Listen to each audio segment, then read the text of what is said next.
Okay,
let's go ahead and get started. And I need my clicker.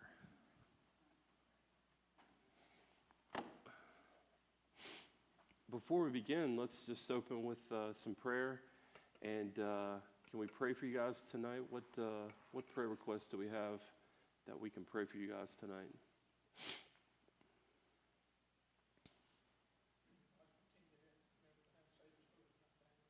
Okay.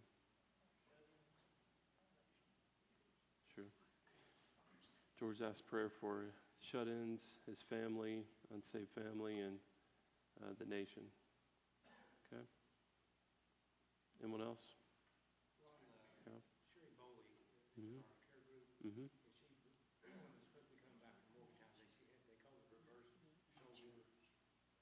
Mm-hmm. Mm-hmm.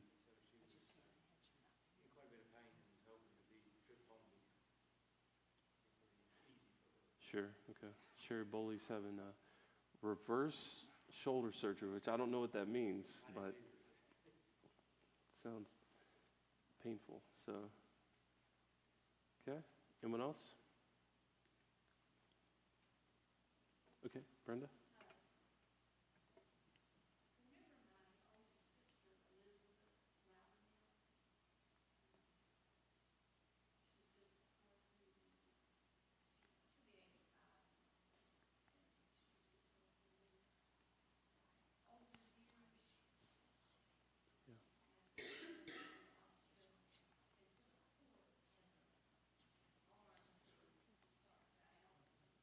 Yeah. Okay.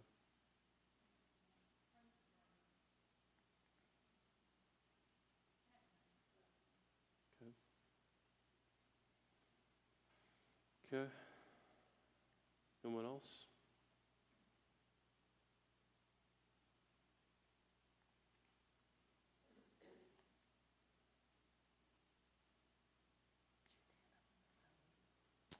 Okay, well, let's open in prayer. And Greg, could you just stand where you are and pray for us? Thank you. Heavenly Father, we thank you again for another evening where we can assemble, Father, and look at your word and look at the history, Father, of our faith. Lord, we thank you for a beautiful day, beautiful weather. You've been very good to us. We've come to us, Lord. Your grace and your goodness. As we assemble tonight, Father, we've heard these few prayer requests, and I'm sure we have many prayer requests on our hearts and minds. The ones that have been mentioned this evening, Father, we especially lift them up and ask for that you would superintend the circumstances, that you would touch and heal according to your power, your mercy,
Okay, lesson 4. We'll do a little backtracking here, and one of the things that we're going to be doing tonight is to get to a place where we're starting to get closer and closer to the Baptist tradition, and I think that we're going to start to kind of get closer and closer every week. After the Reformation, as Luther and Calvin died, things started to really sort of dramatically take place.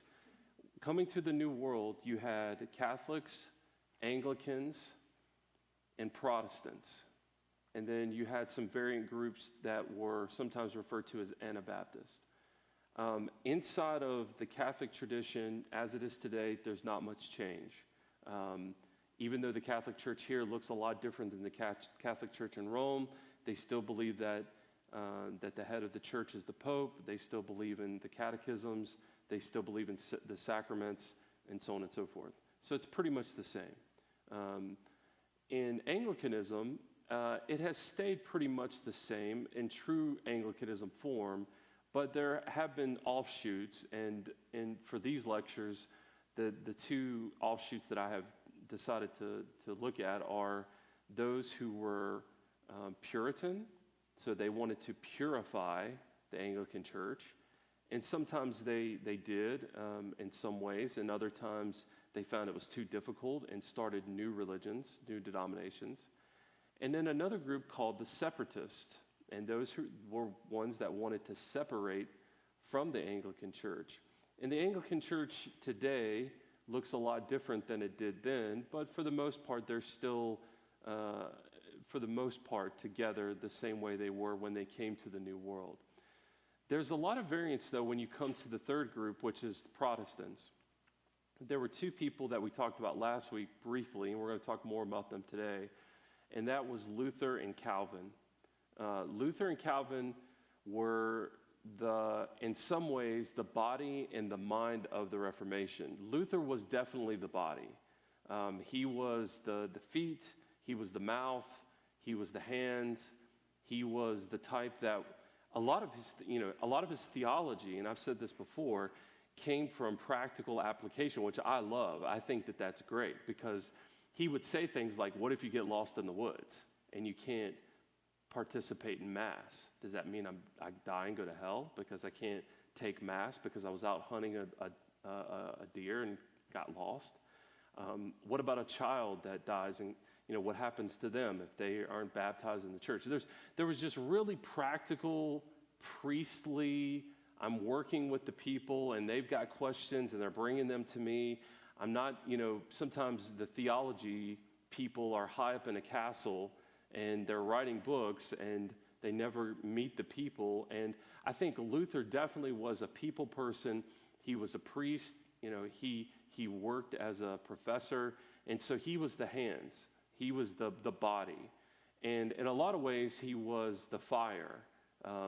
He was a little fiery, a little ambitious, sometimes unpredictable, but he got things done. We don't agree with everything Luther did, obviously, but Luther was the type that was going to get stuff done. He was going to say what was on his mind, and he was going to make things happen. Calvin, on the other hand, was the brain. In fact, Luther wrote a lot of stuff, but a lot of his stuff is very difficult to read. He writes in a very preachery sort of way. He writes almost as if he's preaching a sermon. It's not like a theology book. It's more of like a written sermon is kind of what a lot of times his writings are. And so what Calvin did, as he comes onto the scene, Luther is the fire. He's going out and he's making it happen. What Calvin does is Calvin brings a sort of written theology that people could follow. See, Luther didn't do that. He wrote a bunch of stuff, but like I said, it was very difficult to read. It was like reading sermons. But what Calvin did with the Institutes of the Christian Faith, which is the first Protestant major writing that takes place in the 1530s. He writes the Institutes of the Christian Faith, and what happens is people start to say, yeah, we believe that. It's in a written form. The Gutenberg printing press has taken place, so now at least people can look and see, okay, this is what we believe as Protestants. Because up until that point, you know, the question was, what do we believe exactly? I know we don't like the Pope, right? And then some people were like, no, we do like the Pope. And they're like, oh, we do like the Pope? You know, we like the Pope, but we don't like some of the things that he does. So there was a lot of confusion about where the Protestant faith was headed, what it believed. And what Calvin did was he wrote the Institutes of the Christian Faith, and he was able to sort of write out what we're believing, and it became a doctrine. It became a sort of a way in which we could say, we follow that. Like we believe, you know, so someone said, what do you believe? And they said, well, have you read Calvin's works? You know, have you read Calvin?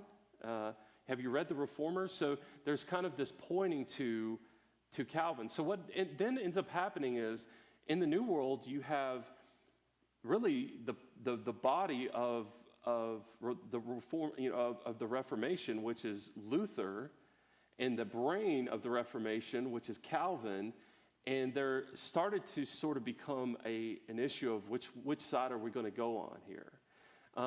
Luther became known as, and his followers became known as Lutherans, or those who were following Luther. And Luther's big thing was concerning the sacraments. What Luther had said, and we mentioned this a little bit last week, was that there wasn't a bunch of sacraments, 7 sacraments like the Catholic Church had previously said. He said there was only 2. Now what's interesting is that these are the same 2, we don't say sacraments. Sacrament just means something that's sacred. But there's 2 sacraments that we should follow. One is you should be baptized, and the other is that you should take the Eucharist, or you should take communion. So, and those are the 2 that we follow today. Those are the 2 that still, to this point, still continue on. So he had issues with the sacraments, and so Luther sort of stepped away, and out of that group came the Lutherans. Now, on the other side, Calvin, he started to sort of develop Protestant theology. So it was, in a lot of ways, if Luther is the quarterback, then Calvin is the running back. He hands the ball off to him, and he goes in and gets the ball into the end zone. That's really what happens. Luther, in a lot of ways, in fact, I remember reading some of the stuff that he wrote, and he said, I woke up and the Reformation was happening, and I didn't realize what was going on. He said, he described it as if he was walking through a forest, and he was grabbing at things, and he couldn't see, and then when he opened his eyes or the light came on, he realized he had started the Reformation, and he didn't mean to. So in a lot of ways, he was just kind of fumbling around what the transition, the handoff from the quarterback to the running back, and then Calvin going forward, what Calvin was able to do was to sort of systematize with systematic theology what we believe, and write it down in such a way that now people can read it. And they could read it, and they could say, yeah, that's what I believe, or that's what I'm following. So in the New World, you have Catholics, you have Anglicans who are starting to split apart, still some staying Anglican, but then you have 2 other groups that are forming. And then in the Protestant world, you have those who are Lutheran, the followers of Luther, and those who are Reformed, or sometimes they were referred to as Calvinists, those who were following Calvin. So this is the life after the Reformation. You essentially have 2 groups, Lutheranism, Lutherans and Calvins. And in the New World, really what you see is sort of in a lot of ways, it's behind. Everything that takes place in the old world and all the stuff that's happening, by the time it gets to the New World, it's a little bit behind. It's kind of like a little bit like West Virginia. You know, we get things a little bit behind. We don't get all the technology up front. Now, the great thing about that is that, you know, we will willingly trade off having slower technology in exchange for leave us alone. We don't want you here, right? So we're okay, because that was the original idea of the hillbilly, was we were in the hills and that we didn't want the government to come and mess with us. So our trade-off is basically we live here, and in exchange, we'll get fiber cable 10 years after everyone else, or something like that. That's kind of what's happening now. And a lot of times what you're seeing here is things that are happening in the old world, things that are happening in France, in Germany, in England.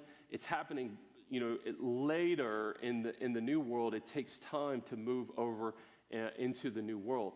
But there's two groups that we want to focus on tonight, which is the Lutherans and the Calvinists. And so the first one here, let's just talk quickly about Luther. So the one thing that you have here is German Lutheranism. So Luther is a German. And Luther has followers that are German, guys like Philip here.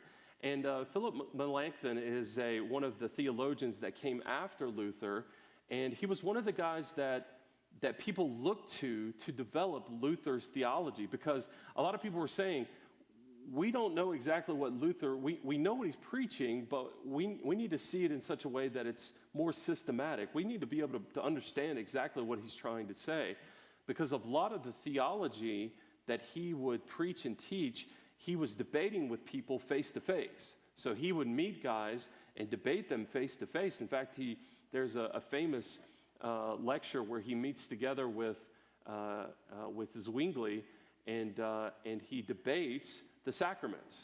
They debate what the sacraments mean. A lot of the Calvinistic Protestants were trying to get further and further away from transubstantiation, which means that the body and the blood turns, that the wafer turns into the body of Christ.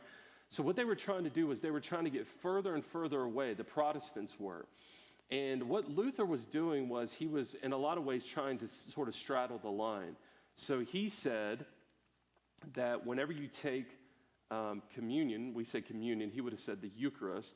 When you take the Eucharist, something does change. Something supernatural happens. Now, he didn't believe, and he started to teach that it didn't turn into the body and blood of Christ. It didn't transubstantiate, but there was something supernatural that took place. And so what the later teachings of Calvin and most of the Protestants began to try to teach was that it was even further than that it was only a memorial, it was only a communion. There was nothing supernatural that takes place when you take the elements. Now, what that does, it reminds us that that's basically where we're at today. We believe there's basically three positions: transubstantiation, supernatural is what some people refer to it as. A supernatural event takes place. It doesn't mean that the body turns into the blood of Christ or the wine turns into the blood of Christ, but something supernatural happens there. And then the last one is a memorial, which is what most Protestant churches believe today, that when you take the wafer, when you take we don't drink wine, but drink the grape juice, all we're doing is we're reminding ourselves of the great sacrifice that Christ made for us. We're stopping and we're saying, we know this is not your actual body and blood, but it's symbolic of the things that you did, in the same way that I might carry a picture of my child. That's not my child, right? If you pull your wallet out and you take a picture and you look at that picture of your kid and you start to cry, why are you crying? Well, that's not your kid, right? But it reminds you of your kid. It reminds you of, it can remind you of a lot of different things. It can remind you of the good times, the bad times, whatever. And so you take that picture and it's a remembrance, and that's what we do. And so as far back as even the 1530s, Luther is arguing with people about what is happening during the Eucharist, during communion, in such a way that he is starting to create divisions. In fact, in that particular discourse with Zwingli, that essentially sealed the deal that Lutherans and Calvinists were never going to work together, and they never have from that point on. There was an idea, I think, at that point that the Calvinists, Reformed Calvinists, and the German Lutherans were going to eventually sort of come together and figure it out and have this new sort of big Protestant movement. And that discourse sort of showed that it was not going to happen. There was just not enough. There was not enough room there for them to work on the same terms. And so guys like Philip, they look. Philip is a German. They're looking to guys like him as Luther dies to develop theology so that they could say this is what we believe. Now, as far as Lutheranism goes, Lutheranism has lots of different transformations. In fact, we have Lutheran churches that are in our neighborhood, and you will see Lutheran-type churches here in America today. There later on was some schisms, and there's some things that come out of that. But for the most part, the main tenets of the Lutheran faith are still similar to what they would have been at this point. And at this point, if we go back to the, let me see if I have that one that shows the denominations, you will see number, are they not on here at all? Or maybe it was one, maybe they're not on here. I'm pretty sure there was one. Oh, yeah, number 5, Evangelical Lutheran Church, USA, 4.5 million members. So the Lutheran Church still has a pretty strong showing in America today. They tend to be very liturgical compared to Baptist churches, and they tend to be very Arminian in that way, but they are still around even to this point. So the second group is, so you have German Lutheranism that starts, Martin Luther is 1483 to 1546. So he dies about 30 years after the Protestant Reformation begins. The second guy I want to talk about is Calvin, and I allowed some time for Calvin just because I thought we might have some questions in this area. It can get a little tricky when we talk about Calvin and what Calvin was doing. So John Calvin is a Frenchman, and he is a theologian, and he is slightly after Calvin. So he's 1509 to 1564, so he's about 20 years after Calvin. He's about 20 years younger than Calvin is, but for the most part a contemporary. They don't meet. They never met, even though they were familiar with each other's teachings. And in Calvin, what he did was, if German Lutheranism was one of the main denominations that started out of the Protestant Reformation, the Swiss Reform movement started out of the Protestant Reformation as well. And this would have been backed by Calvin and Calvin's teaching. So he had the Institutes of the Christian Faith, and there were guys like Heinrich Bullinger. In fact, most people say Bullinger is probably more influential than Calvin, but we just don't hear about Bullinger. But almost everyone here has heard John Calvin. But Bullinger was a big deal. In fact, many people believe that Calvin later, as he got older, Bullinger really was the person that was in charge and the guy that was doing most of his theology and helping him. So out of the Reformation, you have Calvin, you have Luther, German Lutheranism, and you have Calvin. Calvin eventually moves to Geneva into the Swiss regions, not Switzerland, because there is no Switzerland at this point. The Swiss regions, the Swiss cantons, are just a group of city-states that were sort of grouped together by their ethnicity, but they weren't together by a nation. There was no Switzerland. And so he was eventually moved to Geneva, was one of those towns, and started to preach and teach in that area. And so one of the really interesting things at this point in history was that guys like Calvin, after the Reformation took place, they would go to the cities and the councils and say, I want to tell the town about the Protestant Reformation.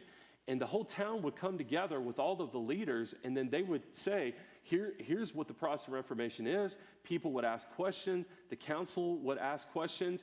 And then after a week or 2 weeks or a month, then the city would say, we believe that the Protestant Reformation is a good thing, and we now accept it as the main religion here in this particular town. The town of Zurich the town of Geneva, the town of Béarn, wherever it was, that's what they would do.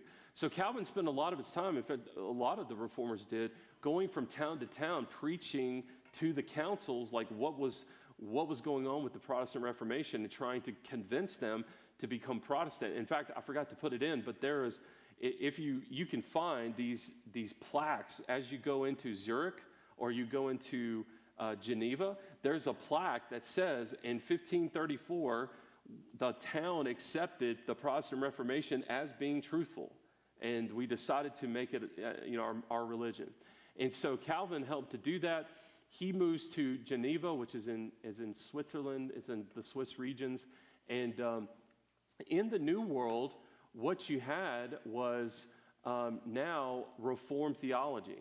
So you have Lutheranism, and then you have Reformed theology. Now, what's interesting about Reformed theology was that, who started the Reformation? Well, it's debatable, but most people would say it was Luther.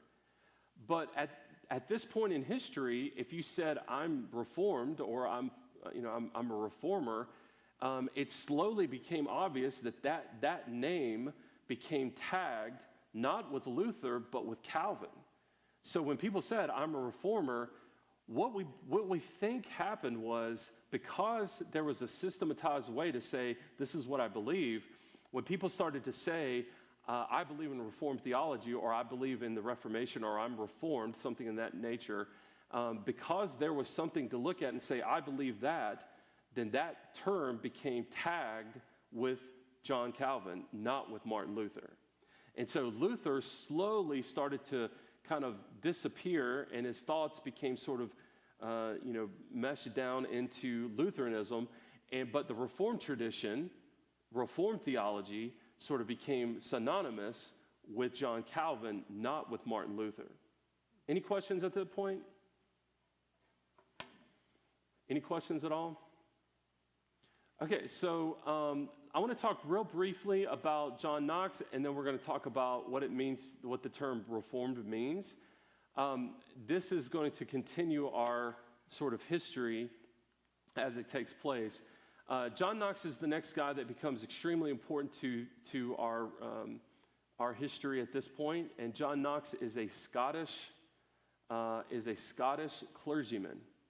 And John Knox is preaching and teaching at St. Andrew's, which is a cathedral, a church there in Scotland. And I don't think it was in Edinburgh. I think it was in Lothian, I think. And as he's preaching and teaching, he becomes sort of enamored with Protestant theology. He starts to read everything he can read. He starts to talk to people. And then he starts to preach and teach that the Pope is bad and everything that the Pope teaches is bad.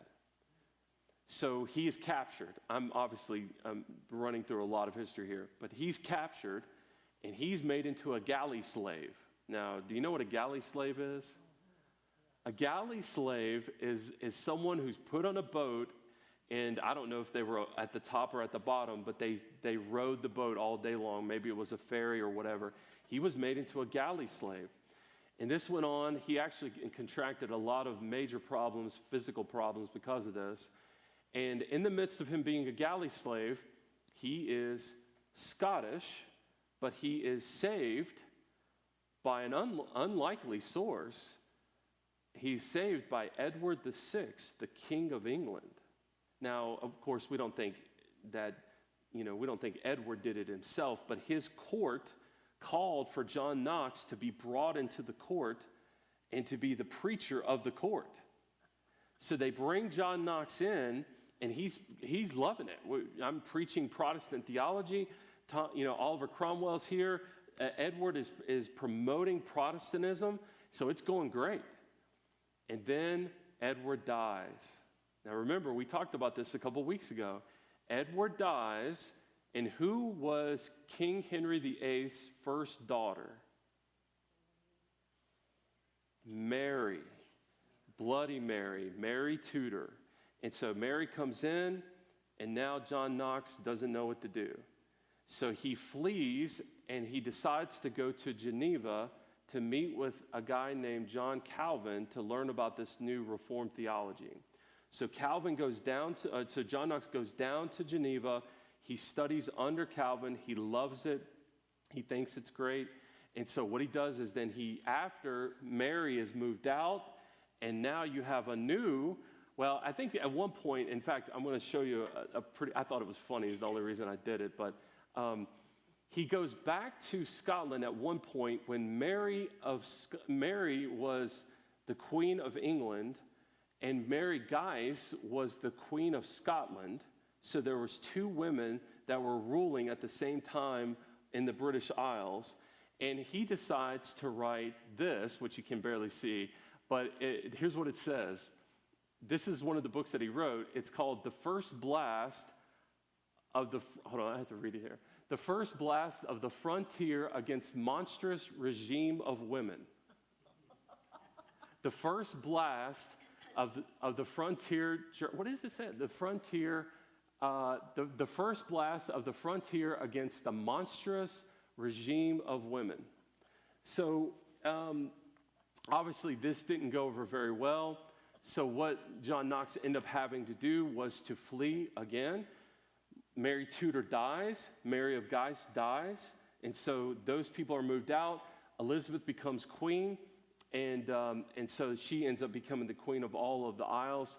He goes back to Scotland and starts to preach and teach Reformation theology, and eventually starts a group, and this is the new group, so this is important for us, a group of people called the Presbyterians.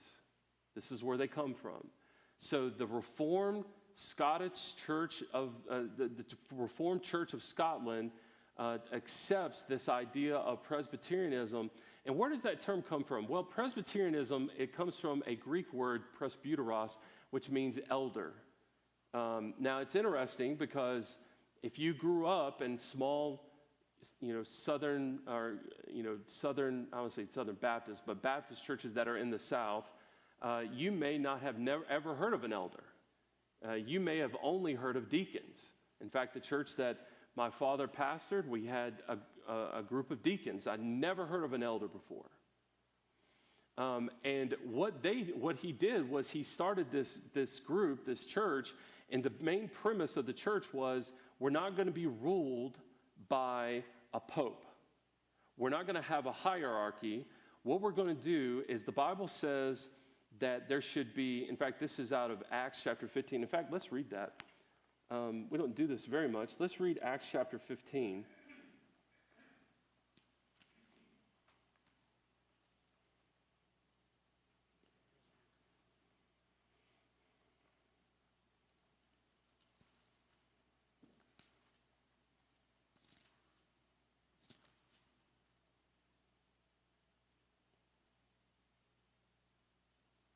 Okay, so in Acts chapter 15, a question rose, and this is a very obvious question that's going to happen. Paul comes and he says, okay, so now we're going to other countries, and we're going and preaching and teaching the gospel, and a lot of them aren't circumcised. A lot of them are barbarians. They're not Jewish. So what are we supposed to do? So this is the question that arose, and they came together as a council to decide how to answer this question. So certain people came down from Judea to Antioch and were teaching the believers, unless you're circumcised according to the custom taught by Moses, you cannot be saved. So even if you were a Greek, or even if you were whatever, if you weren't a Jew, when you become saved, you still got to be circumcised. That's what they were teaching. And Paul said, that's a problem. That's a problem. So verse 2, this brought Paul and Barnabas into sharp dispute. So Paul said, you don't have to be circumcised. Barnabas said, you do have to be circumcised. So Paul and Barnabas came into sharp dispute and debated with them. So Paul and Barnabas were appointed, along with some other believers, to go up to Jerusalem to see the apostles, the elders, about this question. So here's the two groups of people that they met with, the apostles and the elders. Well, the apostle and the apostleship has a connection with supernatural miracles that we don't believe exist today. So the apostles no longer exist. Those are the ones that actually saw physically Christ And Paul says that he was the least or the last of those.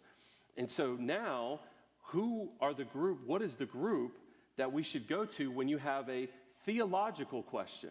Because this is a theological question. The Bible says you should go to the presbyteros. You should go to the elders. And later, Paul says this is how the deacon position works. It is a diakonos. So the word diakonos means one who serves, or I think literally, this is going back to my Greek time, but literally I think it means to remove the dirt or to something along those lines. So literally it is a deacon is someone who is serving physically in the church. The elder is serving spiritually in the church. So there's two different groups.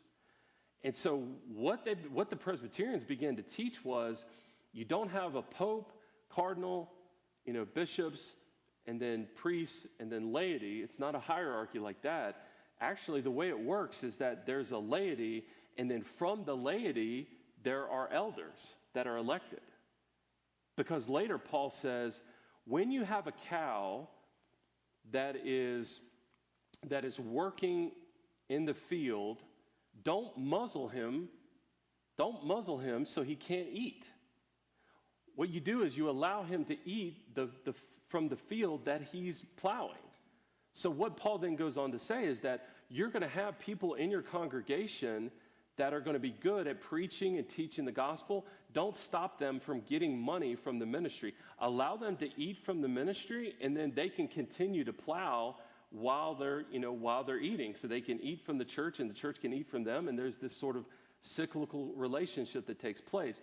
This was a really foreign idea that they came up with, but really the idea was that not that you would have one leader and it's sort of top down, and then the other side is that in the New World they're starting to develop the upside down version of that, which is congregationalism, which is that everyone sort of has a say. What Presbyterianism started to develop was this idea that not everybody has a say, and it's not just one person that has a say. There's going to be spiritual men that's going to be obvious that we're going to elect, and then those men are going to rule the church. That's how it should happen. And so it's interesting. We're not Presbyterian, but we are kind of Presbyterian. We're not Presbyterian in the sense that we don't follow some of the tenets of Presbyterianism, but we have elders that rule the church. We have elders that look over the spiritual affairs of the church, and we have deacons that look over the physical affairs of the church. And they sort of work, and there's some overlap. There's deacons that could be elders, and there's elders that could be deacons. So sometimes there's an overlap. But that's typically the way it works. That idea came from Presbyterianism. Okay, so even though we're Baptist, we got that idea from Presbyterianism. So the Church of Scotland becomes Presbyterian, and then that idea starts to slowly shift to the New World, thanks to guys like John Knox. John Knox is down in Geneva. He's preaching and teaching. Eventually, he dies. So, end the story with him. Any questions about that? Okay, so then the question really comes up, and this is a question we get a lot, and it's kind of a loaded question. The question is, are you reformed? And the question that maybe I shouldn't have questioned it that way. Maybe I should have said, are we reformed, as our church? Well, let me just tell you what it can mean when you say, are you reformed? What it can mean. Doesn't always mean this.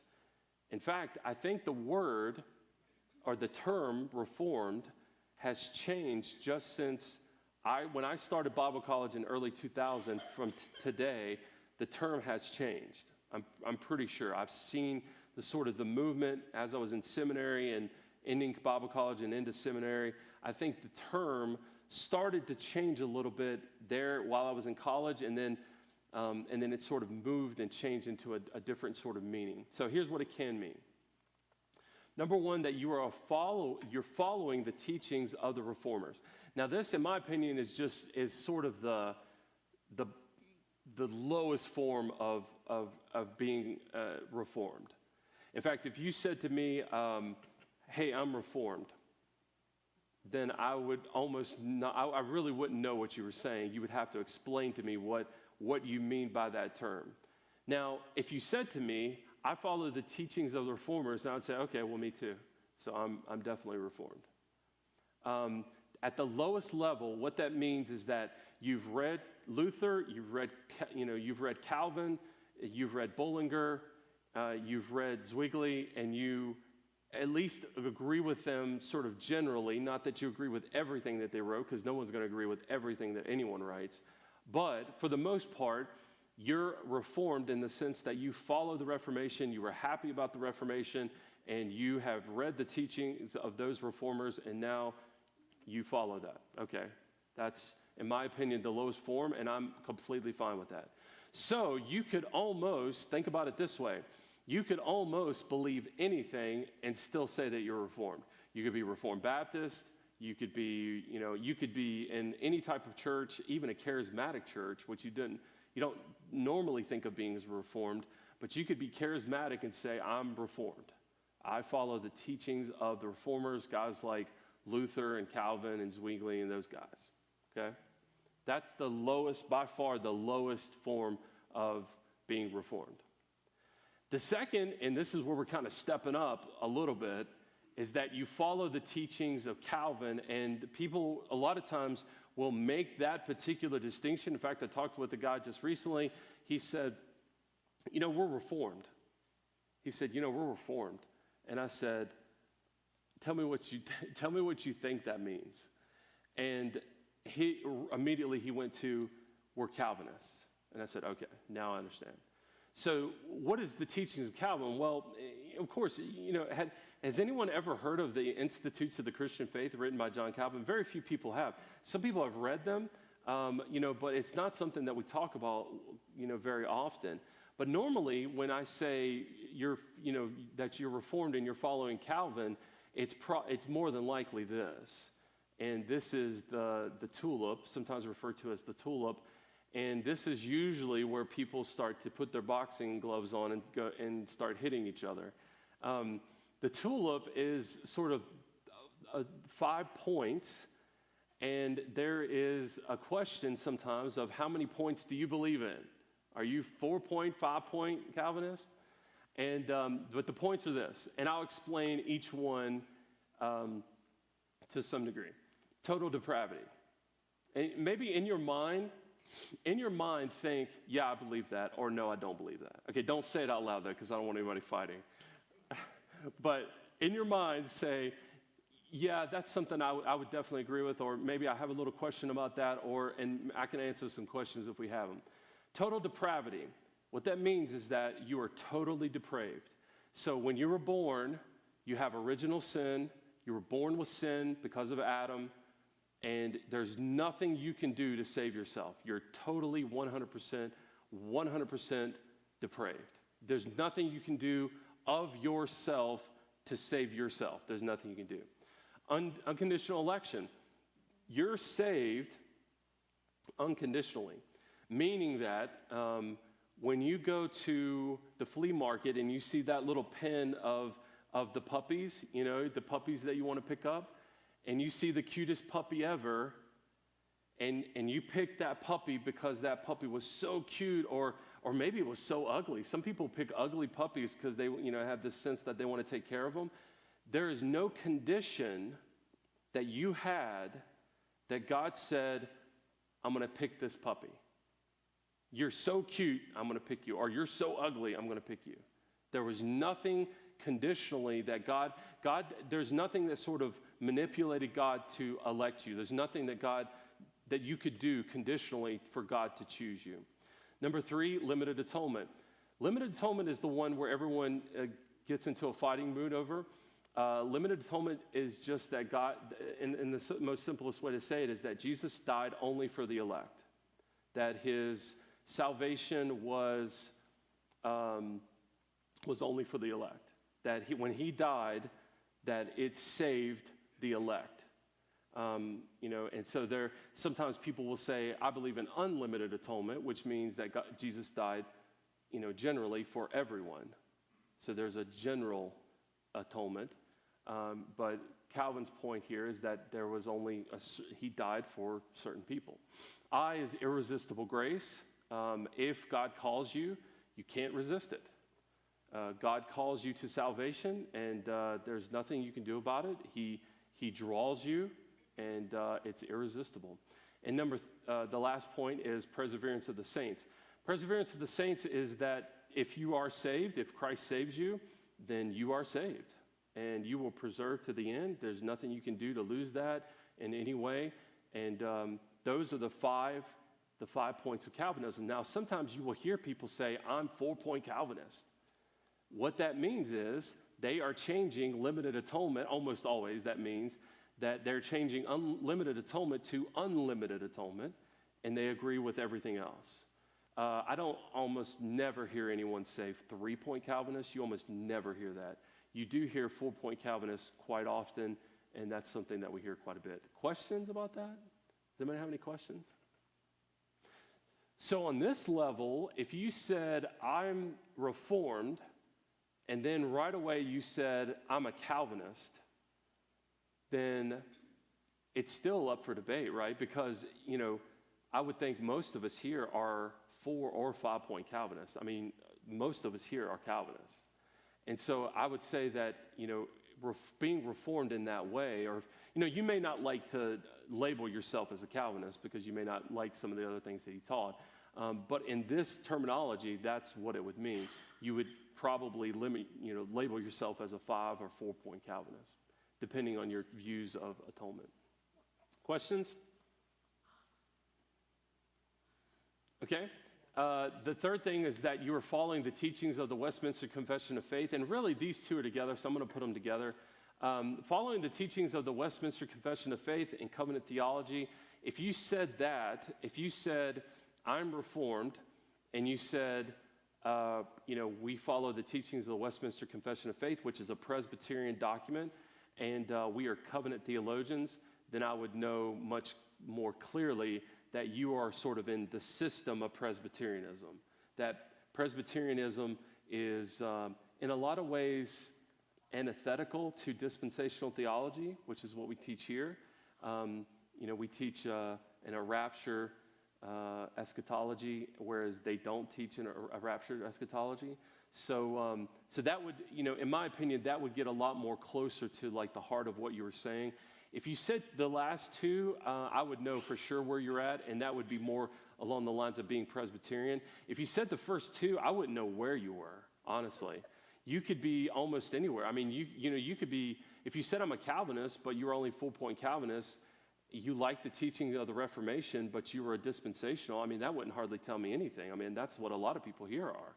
So it's really an issue of, and then on top of that, to make it even more complicated, there are denominations that are Reformed, that are called Reformed Baptists. There is a Reformed Baptist denomination. So the term, my point of saying this is, the term that originally started with Calvin, or that started with Luther, was handed to Calvin, sort of came through Bullinger and the Institutes of the Christian Faith, has now sort of been blown up to mean lots of different things. So when people say, I'm Reformed, if you feel like, digging, you probably have to dig a little bit to ask the question, well, what do you mean by Reformed? Do you mean that you are Presbyterian Reformed or Baptist Reformed Baptist? Or do you just mean that you're following the teachings of the Reformation, which we do, we do in a lot of ways. I've already proved it, right? Luther was the guy that said there's only two sacraments.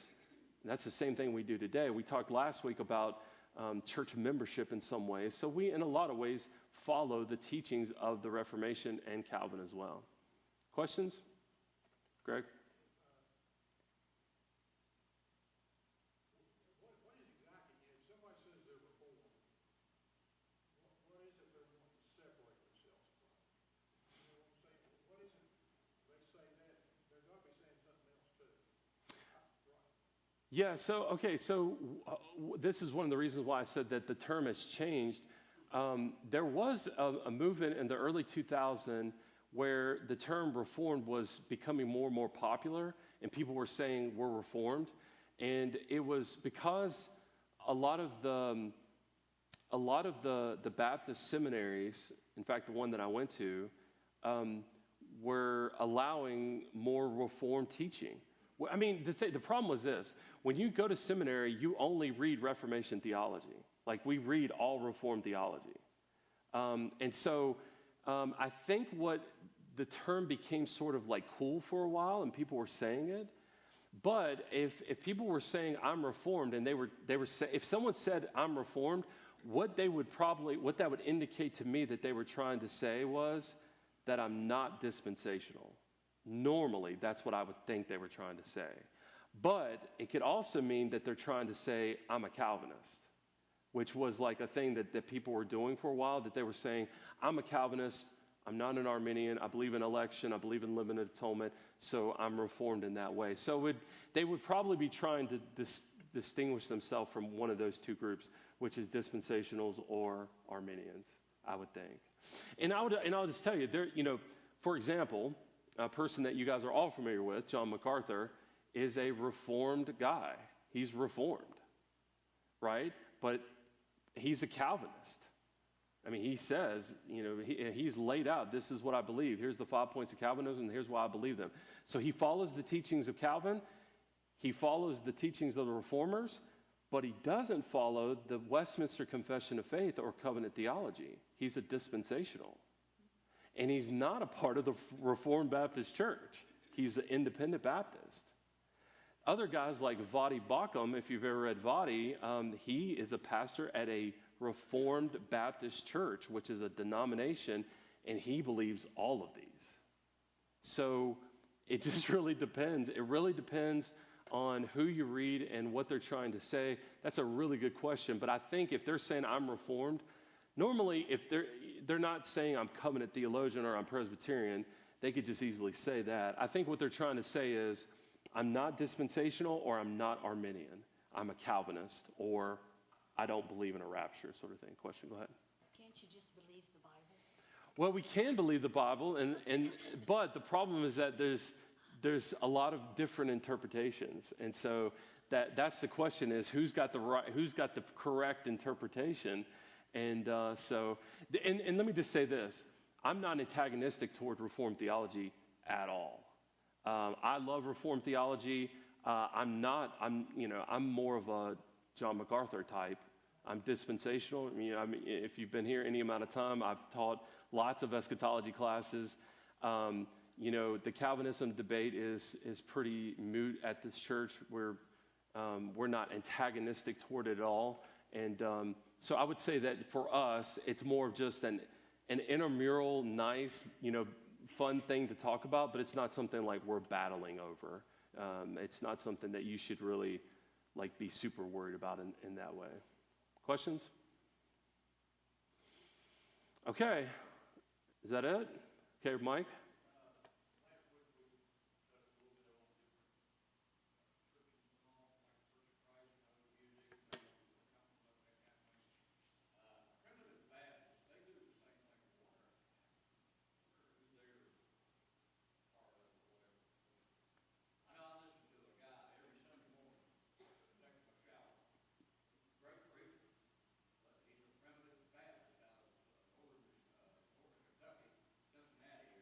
Yeah.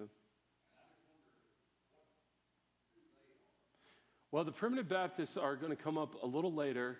We're going to talk about them. They're actually a little bit of a variant from what we originally called the German pious groups, which are Quakers and Shakers, Quakers, and Amish, Mennonite.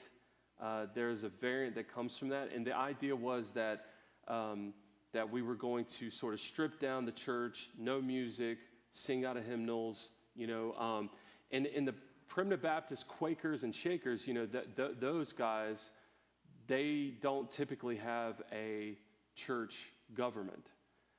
In fact, the Quakers, just if you didn't know this, when they meet together, you just sit there. Has anyone ever been to a Quaker meeting before? You just sit there, and then someone is supposed to start quaking. They're supposed to start being filled with the Holy Spirit, and then that person stands up and says, here's what the Lord gave me. Here's what God told me to say.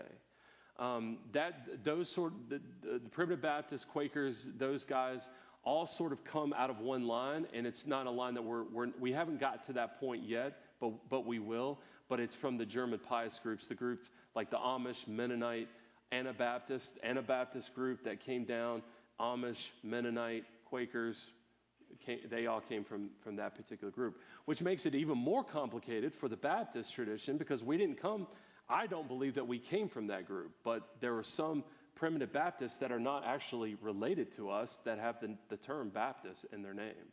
So it becomes increasingly more difficult to discern. But this church originally was Northern Baptist or American Baptist, and then now have become independent. So we are an independent church, meaning that there's no denomination that we are tied with at this point.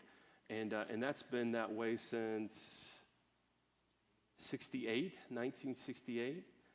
So we're pretty strongly independent. In the independent Baptist movement, we're going to look at in the next couple weeks, and that was a real strong movement away from denominations that happened right after the Prohibition. There was like a homeschool movement. It was like homeschool and independent Baptists, everyone's, and it all kind of happened together, and we'll talk about that in the next coming weeks. Good. I don't know when they changed their name. The split was in the split was like in the 1840s. It was over slavery. So there was one Baptist denomination. The Southern Baptists thought it was okay to have slaves. The Northern Baptists thought it wasn't okay to have slaves. And then at one point, the Northern Baptists decided to change their name from Northern to American Baptist to sort of say we're not competing with them.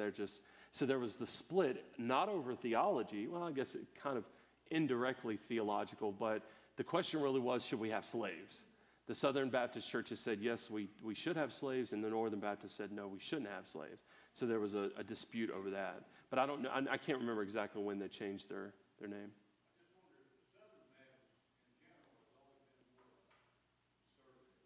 It has always been more conservative, yeah. I mean, from my perspective, it's always been more conservative. So, okay, let's finish up here. Everybody good? Okay, so next week we'll continue to move this way. Now, think about it. We've got Catholics, we've got Anglicans, we've got Separatists, we got Puritans, we've got Protestants, we've got Reformers, we've got Lutherans, and now we've got Presbyterians, and that's when it gets really interesting. The Presbyterians come to the New World, and we're going to talk next week about the First Baptist Church in Massachusetts Bay, and then we're also going to talk about Roger Williams, and we're going to talk about the movement to the New World with Presbyterianism, okay? All right, let's pray, and then you guys can go. Lord, thank you so much for giving us this time to be together. We're thankful that you just allow us to use our brains and to study history, and we just pray that we would get something spiritual out of this, that it wouldn't just be academic, but there would be spiritual elements that we would be able to draw from these lessons so that we can study your word and be more understanding of how we came to the things that we believe. And so I just pray that you would help us to do that. We are grateful for our church and the church polity, the church leadership, and so we just ask that you would protect us and keep us strong, help us to love others as much as you've loved us. Protect this church. Keep it safe. We ask this in Jesus' name. Amen. Thank you, guys. God bless you.